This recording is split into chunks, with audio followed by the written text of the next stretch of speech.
A new NBC News poll is out, and it confirms what many of us have been saying, okay? A combined 60% of Americans surveyed in this poll say abortion should either always be legal or legal most of the time.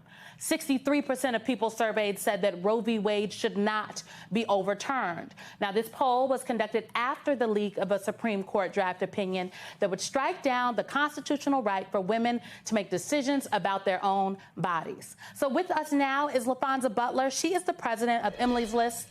And Emily's List stated mission is to elect pro-choice or pro-abortion Democratic women candidates. So, LaFonza, thank you for being here.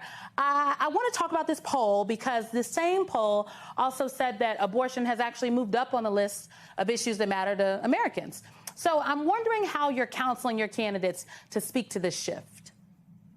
Thank you so much for the question, Simone. And as I get to it, I just want to take the opportunity to say congratulations. Congratulations on being such an incredible role model to my 7-year-old who always wants to see herself on television. And you're doing that for so many young women and girls all over the country. And the poll itself, I think, just continues to, as you noted, reaffirm what we all know to be true.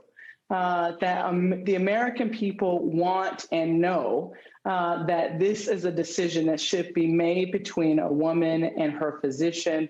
The freedom to make this decision should be hers and her family's. And we saw just yesterday the energy all over this country, not just in blue cities or blue states, but red communities, rural communities, urban communities. One of the largest efforts we saw across the country was in Utah. And so I think yesterday was a clear demonstration and a manifestation of the poll that NBC has done, the polls that Emily's List has run, the polls that we all know and see, but because we have the conversations in our communities. We know that a woman should be able to make these choices for herself in the best interest of herself and her family. And I think the American people are ready to fight for what they know and what they believe to be their right and their freedom, and they're not going to let anybody take it away.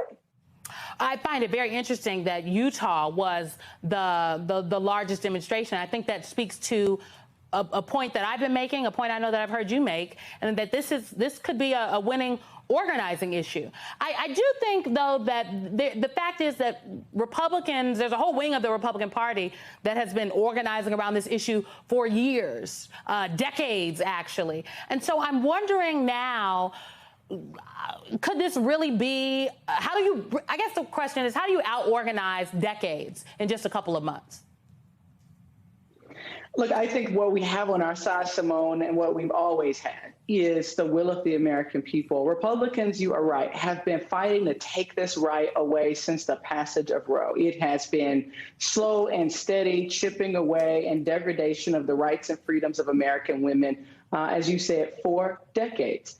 And what has held at bay the intention of the Republican Party has been the will of the American people, knowing that they can't go too far, too fast. And I think what is in our favor in this moment is what has always been in our favor, and that is that women and families all over this country, voters, are not going to stand and let Senator Ted Cruz and the like join them in their doctor's office. They are going to fight to protect this freedom, their right to privacy, and they're going to show up at the polls this November and make that demand clear. All right, LaFonza Butler, president of Emily's List, with what I would like to call a rousing call to the ballot box. Thank you for being here. We hope to have you back very soon. Thank you.